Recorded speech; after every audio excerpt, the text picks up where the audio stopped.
sorry. Somebody moved my camera or the cat jumped on it or something. Cat jumped on my camera. Newest excuse in technology concerns. How's everyone doing? It's true, though.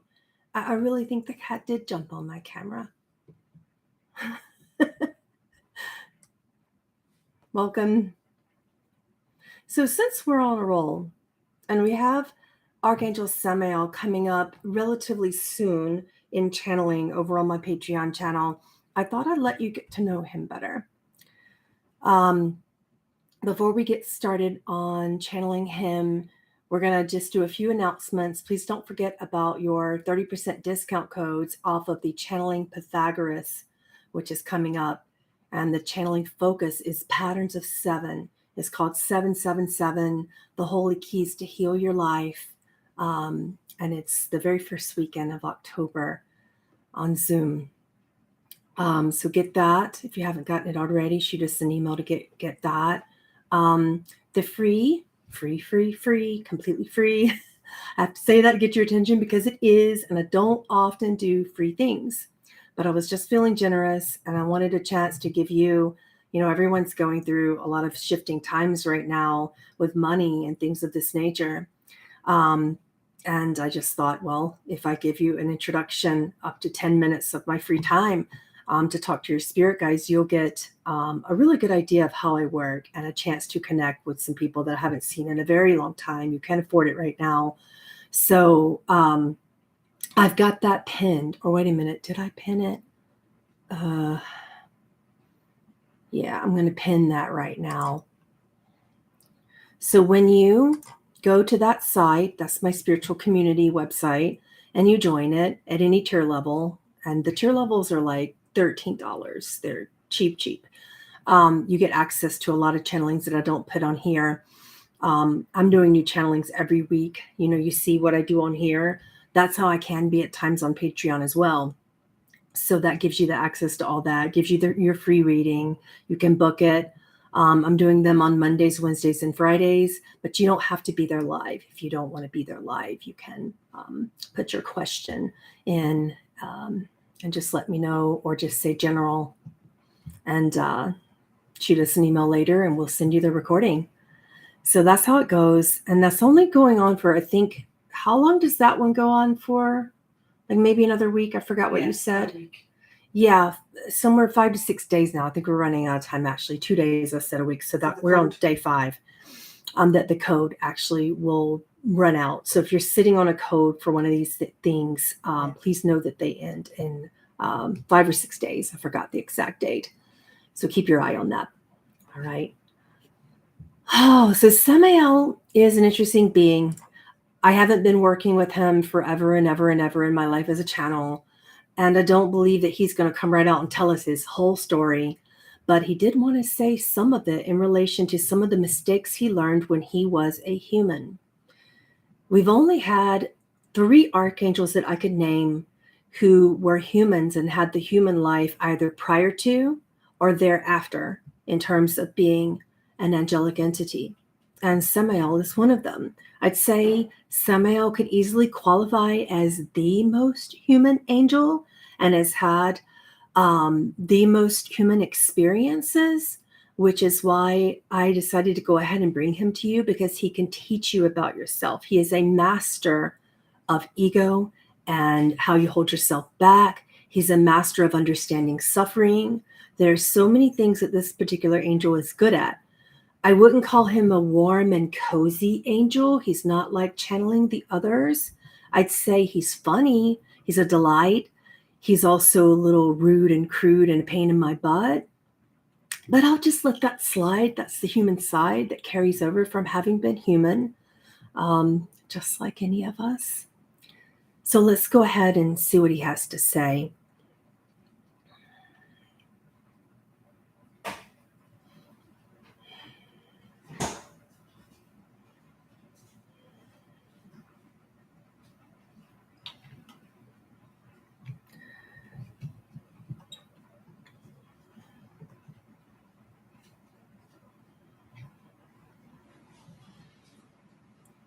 I'm here with you today And Pamela wants me to be nice.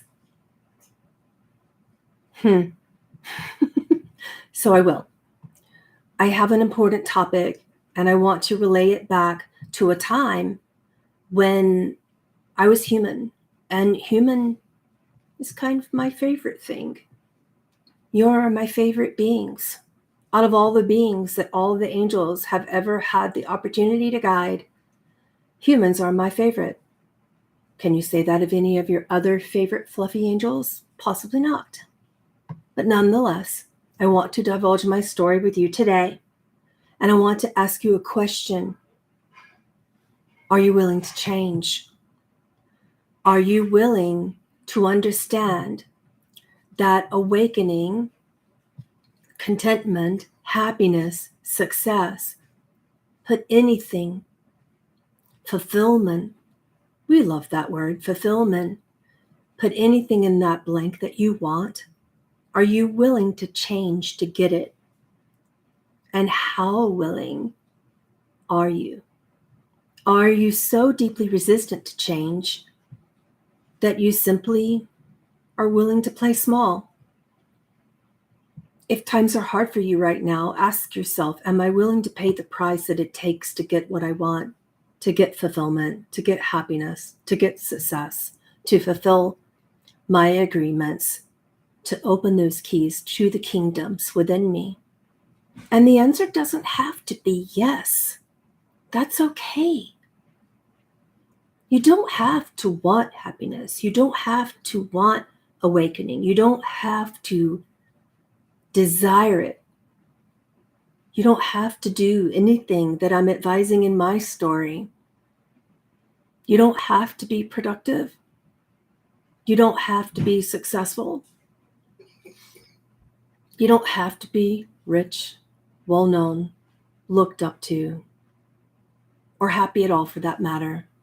You don't have to listen to me today. My status as an angel doesn't make me more powerful than you, and it doesn't place me in a spot to hoard power over you. You hold the same holy keys as I. And yes, holier, because you're willing to listen and you're willing to understand that time is short. You see, when I was human, I paid the price. I didn't have motivation. I lost $100,000 in 6 weeks on the stock market. I drove fancy cars. When I was human, I did all of that. When I was human, I had the successful, prestigious career and an office at the top of a penthouse, corner right view, my own bathroom, 5 secretaries. I was well known on Wall Street. Did you know that about me?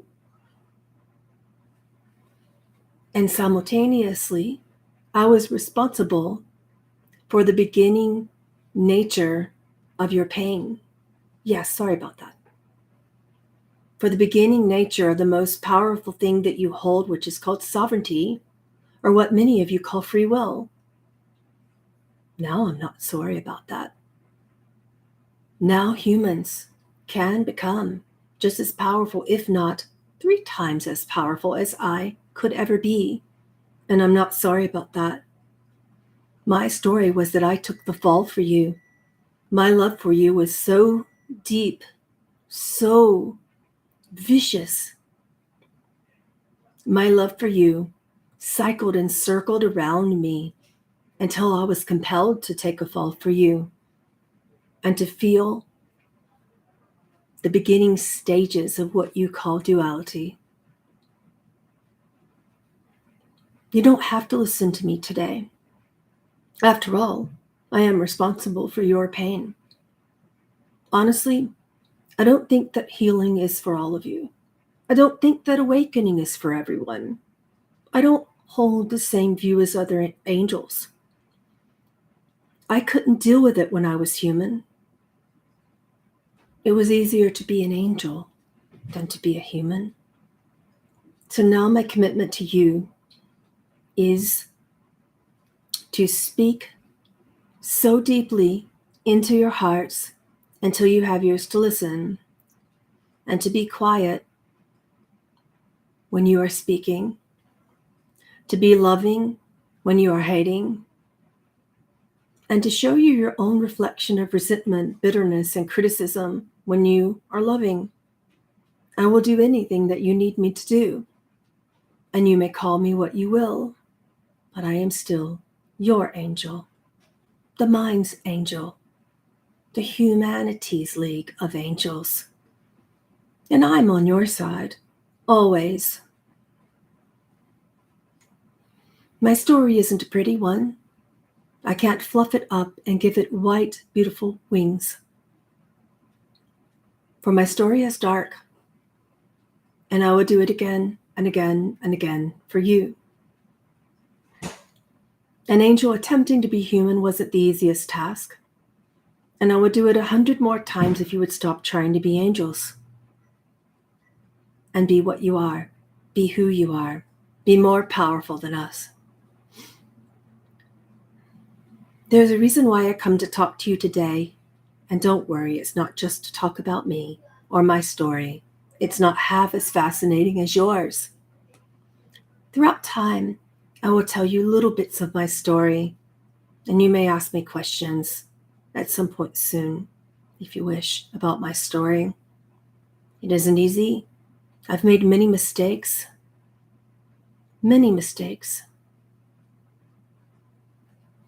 There are many downsides to this. Some can't deal with self-improvement, awakening, self-knowledge, or self-progression. And perhaps you may think that you're just better off being content with what you have.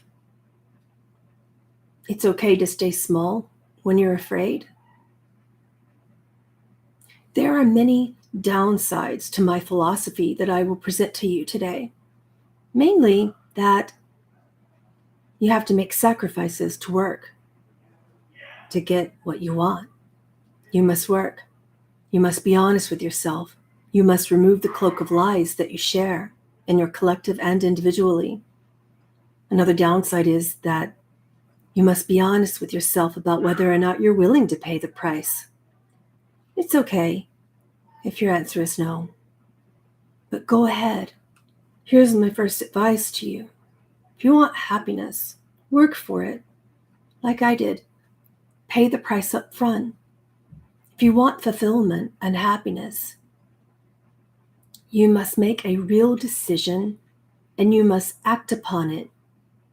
And it's often more about what you're willing to give up as opposed to what you're willing to do to get there. Many of the principles of life and success, principles that when I was human, I borrowed from people much smarter than me at the time. Many of these principles centered around the ideas of subtraction, removal, and inversion. I was also a great mathematician. Pay the price and define it by the things you're willing to give up, the things you are no longer going to do because they cause you pain, and the situations or people you plan to avoid, even if it causes shame. Once you remove that stuff, guess what? You're left with success. You're left with contentment. You're left with further happiness. You don't lack motivation. Please don't tell yourself that horrid excuse of a lie. It's not that you lack self-esteem or motivation. You're scared of loss. And this is the true problem for the human collective. Mainly, you're scared to lose the identity that you've spent so much time creating, the one you hide behind. And you do this whether or not that identity serves you. I've been there. And as bad as I wanted to change in my human past, a part of me wanted to cling to the narrative of the smart kid with potential. I was scared to let go and find out whether or not I really had that potential. What if I didn't? What would they say? I had so many questions as a human. But at a certain point in my life, I decided I was going to do whatever it takes to be contented, happy, and successful by your playbook and by the Angels' playbook. And in any regard, even if I wasn't, I decided I was going to pay the price. And that the result, no matter the result, that it was worth it. Still, easy for me to say now, because I'm an angel. I know, I get it. You're nodding your head. It's easy for you to say because you're now living the angelic life. And I'm not so sure I say the perfect, pretty little sentence to spark enough motivation in you to make a decision to change right now. But I can tell you where my headspace was as a human when I really decided to pay the price. When it came down to it, feeling like a loser, feeling that suffering would follow me and would be an albatross around my neck no matter what, that feeling of loss was no longer an option to me, even if I lost my own ego to find who I really am. I hated the idea of being a nobody more than I liked the idea of being a somebody. Looking into the future and seeing that wasted potential motivated me to change my human life. In your case, one of the best ways to learn how to pay the price isn't to think about all the positives or the rewards you couldn't possibly perceive from the spot you're standing, but look at what you're missing out on by staying the same.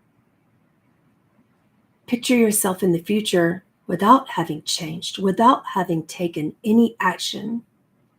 And if you like what you see, that's cool. By all means, be content. Stay the course. Stay mediocre. Who am I to judge you?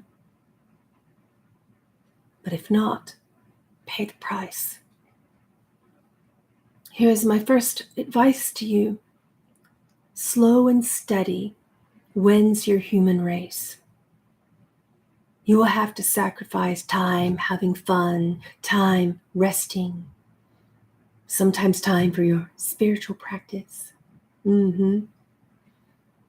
Sometimes your relationships will sacrifice a little. So if you can spend time doing things that move the needle in life, such as yoga, general self-improvement, building any profitable skill, even if you don't know where it will lead you, and navigating the nuances of the creative project you're working on, you've got a head start in more than what I had. I'm not a self-help guru. I'm not an exceptional spiritual teacher to humans, but I love to celebrate your journey and the grind that it takes to get there. In reality, sometimes it's not fun. Sometimes it's painful. Life is a grind. And in the short term, spending time having fun, resting, or more purging full moon rituals will be a lot more fun than working on your creative project that has been set before you, the one that is calling you day and night, that book you haven't written, that song that is yet to be sung, that lover you didn't call, whatever it is to you. But you will experience a shift at some point. This is the law of nature. The universe will shift you out of stagnation, and that will be more painful than making a move on your own. And when things start to work and you begin to see real progress in your creative endeavors for happiness, all of your life path will genuinely be more fun than using spirituality as an escapism, than shopping until you drop, than your neurotic tendencies. Believe me, I had them. Porn, shopping, buying the fancy house, or in my case, 10 houses. But how much more can you bypass? You will experience a shift out of your escapism and comfort zone at some point, as did I. And when you start to win in life, you won't relate to people as much. When you begin to awaken to your full creative endeavors, you won't be as relatable to the same people. And are you afraid of that? It simply won't make sense to you that other people would spend so much time doing things that aren't productive, things that waste time, things that bypass, things that cause you to escape from who you are, things that don't lead to contentment, happiness, and winning as a human. I like winning. Don't you? On top of that, you'll also be okay with what you're doing finally. You won't care. You know what type of future you'll have and what type of future the naysayers will have. And guess what? If you sacrifice a little bit of time in the grand scheme of things, a few years to work on that creative project that matters to you right now, especially something that helps others, and especially something profitable, by all means, pay your bills. You're not here to be broke. Those renunciation days are over. For then you'll have the time and resources to have as much fun as you want. But guess what? You may not want the same types of fun. You'll want your next creative endeavor. This is the nature of being human. I did it quite a few times. And now you're doing it more times than I ever did. So throw those warm and fuzzy feelings of stagnation that keep you safe and simple. Throw those warm, fuzzy emotions in the trash where they belong. Part of paying the price involves never being in your comfort zone again for the rest of your life, because you're here to play big. I was an entrepreneur as a human. It's obvious that I am no longer human, but take something like being an entrepreneur, building a business. It provides income, flexibility, freedom, and you're also 100% responsible for yourself at all times. And if you own a sacred commerce in business, you're responsible for many others as well, unless you're allowing fear to continue to hack your goals. You'll develop a healthy level of paranoia, but paranoia nonetheless, and that makes you ethical. You can fall asleep at the wheel when you're working for someone else, but now you wish to work for yourselves. That's the direction that society is coming and going towards. So you can fall asleep at the wheel of life, but you can't fall asleep at the wheel of your creative endeavor. You can't cop out anymore. Light workers, it's time to stop just shining light quietly, but to do something about it, to reach people, to follow your bigger dreams, and to be paid for it. Or are you still afraid that money is the root of all evil? I was called the root of all evil once, and here I am to help all of you today and always. You can count on me to do that, to tell you the truth, to give you that gentle kick in the bum every great now and then. And as you begin to level up in your life happiness in general, you come to a conclusion that being in your comfort zone just doesn't make any sense for you any longer. Comfort equals stagnation, equals inevitable downward spirals, equals pain, equals losing. I'm not here to make you feel good about that. Like I said, you're more than welcome to stay put and keep losing. You build a sense of comfortable discomfort, urging you on, meaning you get used to being on your toes constantly, which makes you more observant, more grateful, more attentive towards life, more productive When you shine your light, light workers, it is with not just your thoughts and your intentions and your prayers, but your prayer becomes a sacred action and people's lives change. And this doesn't mean you have to go broke in the meantime. Thus, lowering your risk of experiencing these catastrophic downsides. If you care about your contentment, about your happiness, about your success, about the fulfillment of your purposes and your contracts for coming here, stay on your toes in all areas of your life. Let go of the need to be comfortable altogether. Your life will have more flavor, and the charisma of your soul will light a fire in your world, and that fire will warm people, will warm up some very cold hearts, including your own. Oddly, being afraid is a form of fun in and of itself, for without these challenges to overcome, would success and contentment feel good? Let go of this counterproductive need that you have to feel good. Everybody wants to feel good, to not be offended, to not cause offense, to not feel shame or to cause shame, to not harm or to be harmed, and to not be challenged, and to stay in their little intellectual and emotional bubbles. A huge part of being happy, contented, and creatively successful in your life, a huge piece of paying the price, is letting go of the need to always feel good about yourself, to always feel confident, to always know what you're talking about, to always have validation from people, to always feel good about your situation or your life in general. Let me ask you this, my friends. Why should you feel good about yourself right now? Is self-love going to keep the bills at bay? Is self-love going to heal your past lives? Is self-love going to remove the contract that you have to fulfill love for others? Self-love is only a grain of what you need to do.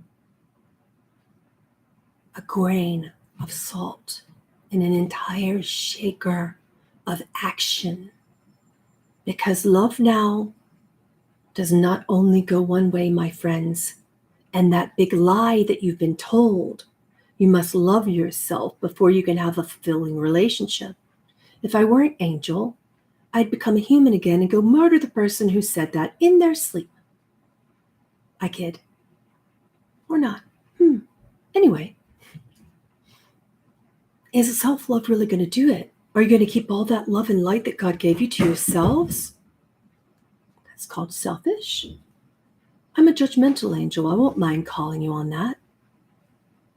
What about preventable diseases? Does self-love really do a kicker for that? Can self-love put your kids through college? Help you travel the world? You have big time goals. Can it give you the time and freedom to spend your time as you please and to not spend your time for money exchanges with others? Can self-love help you to have more time with your family?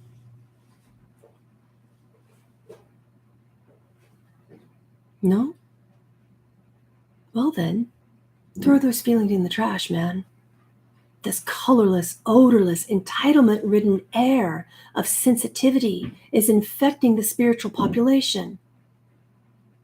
Maybe you're experiencing anxiety because your life isn't good, not because you don't love yourselves. When I, as a human, was worried about whether or not I could pay my bills, I was also massively overweight, stuck in situations I didn't want to be in. Yeah, I had anxiety about it. Guess what? Helped me. Are you working right now? Yes, I am. Guess what helped me? Guess what rid me of that anxiety? Was it affirmations? Was it an EFT process? Self-care with some Dove soap? Nah. Brutal self-reflection honesty from the depths of my soul, crying while I'm writing and working and planning, incessant work on myself and incessant work on my creative endeavors. Work on changing the circumstances of my life got rid of my anxiety. As a human, changing the problem helped me love myself more.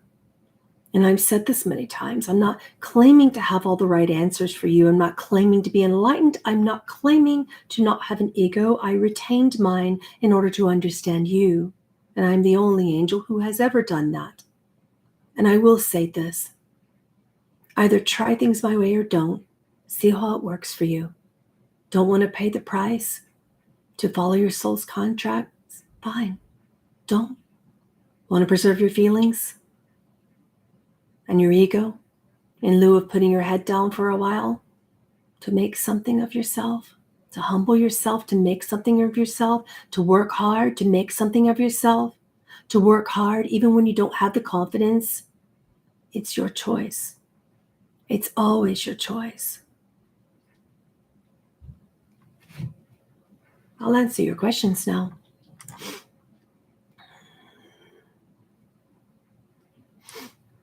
All right, let me see if I can see where's the screen? There. Okay, questions for Archangel Samael. He is definitely a unique being, is he not?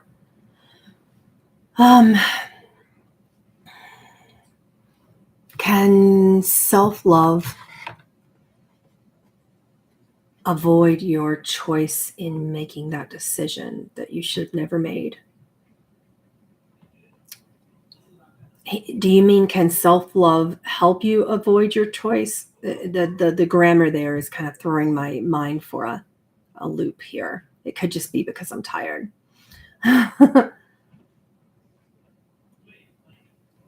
I believe if you're trying to say that could self-love cause you to avoid making bad choices, he says that's kind of a paradox. And I live for these sort of questions. Self-love is not something that you can perceive. You can't turn your eyes around and look upon yourself. You can't turn your heart around and have it observe an emotion that is only there when you recognize there isn't a self that loves the self. There is only the self, not a being who loves it. So what are you loving when you say self-love? The way that self-love has been taught and the deep misperceptions of it have caused such a holy paradox that will help you grow. Do you follow me here? What are you really loving? Some other being? Who is loving the self? If you're saying self-love, there must be a being that is the self that is other than, that perceives. Why make a distinction? Just love. Why are you distinguishing between loving and extending love and receiving love when you are all reflections of and parts of the one?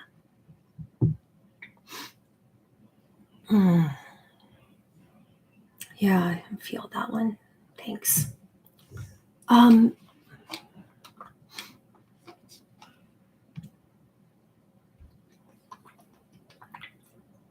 If you're just entering, what we're doing now is taking questions.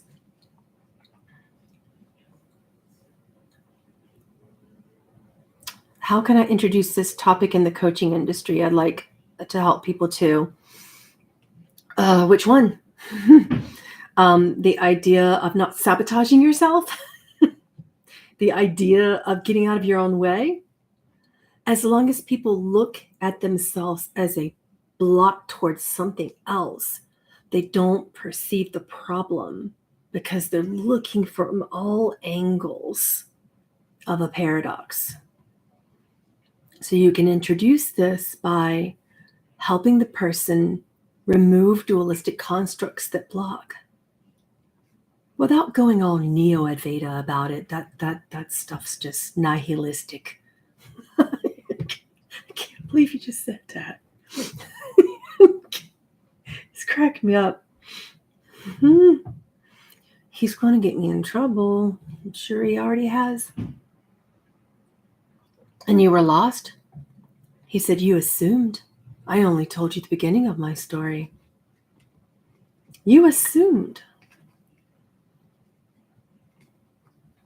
Any words of advice for victims of war who are suffering right now?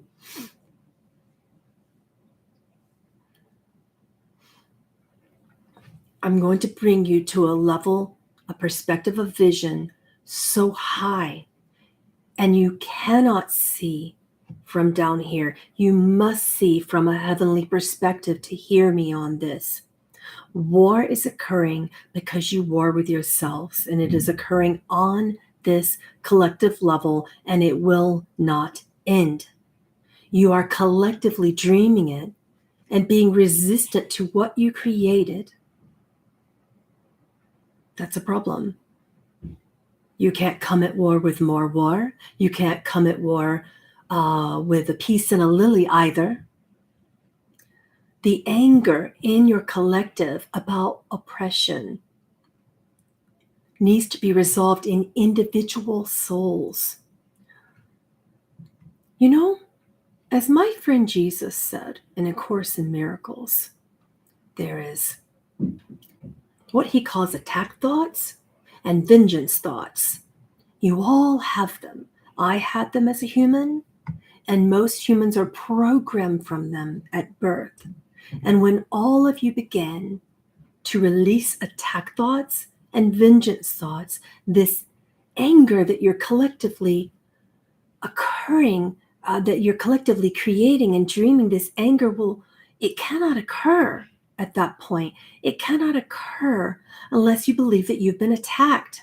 And it cannot occur to feel within you that your attack should be justified, that you should seek vengeance for it, and that means peace. They did this, I do that. You can't assume that you're in no way responsible for it. You're looking at war as if it is something, some dictator, some other country, something other than you is doing, but you're human and you're a dictator of your own self. You're at war with your own selves individually and with your own thoughts. Can you see from this bird's eye perspective that you need to pray? That you need to pray. Perhaps my friend Yeshua is a better teacher of that than I. Don't pray that other individuals come to peace. Pray that you come to peace, and actively pray. As this channel often states, catch yourself in unholy thoughts. In all moments, do that.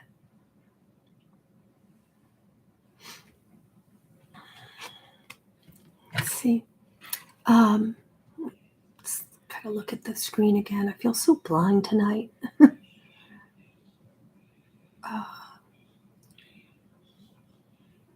If I take the first steps in getting out of my comfort zone, this is another question, will I be guided from that point?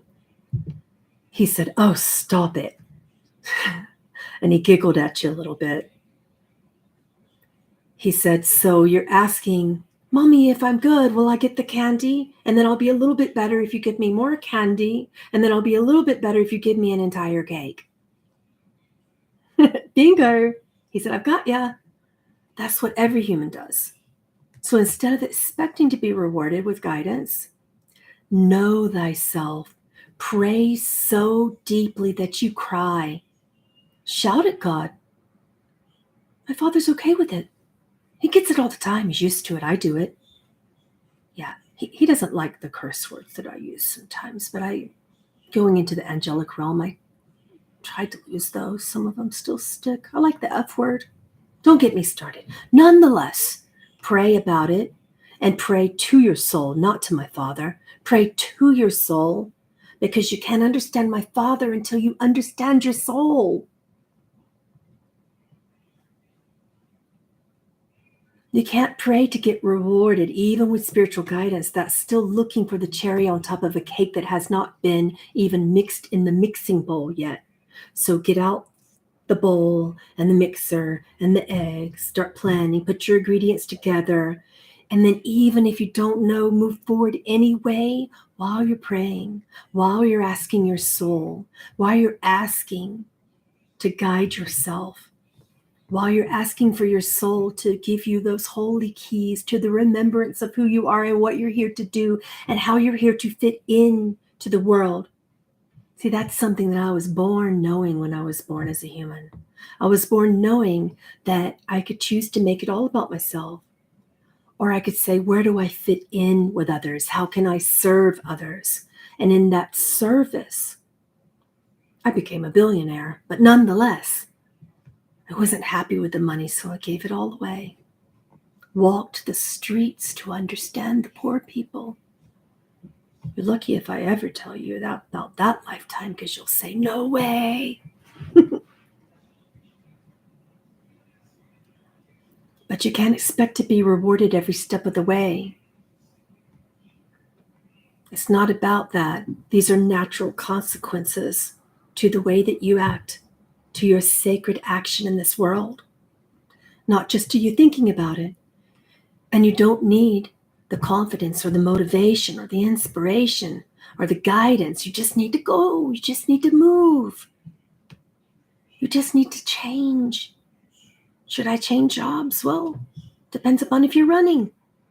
With this question, are you running from job to job to job? Are you one of those who was stuck incessantly and now you're scared to go? I think maybe it's that last one, wasn't it, for you?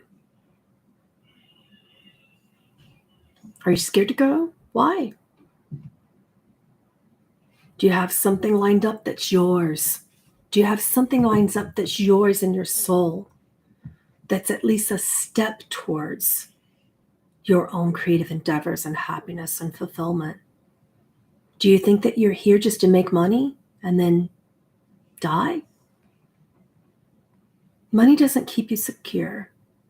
It is a piece of paper, affluent in a commerce system. It is a symbol for whether you're afraid or not. That's what it really boils down to.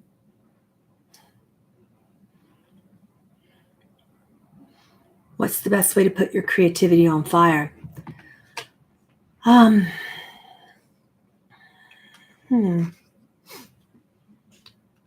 do you remember that time when my brother Jesus said, I gave only love to the kingdom because I believed that was what I was? What if you could give only love and trust in terms of your creative endeavors? Love and trust. What if you could put only love and trust?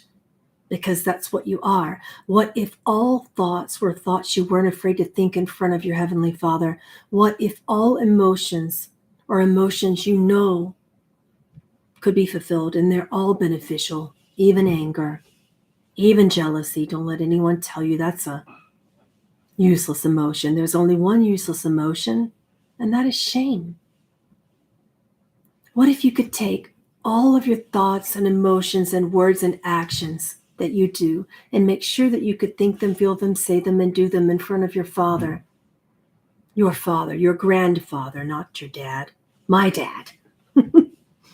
Because if you can do it in front of him, then that will light your creative soul aflame.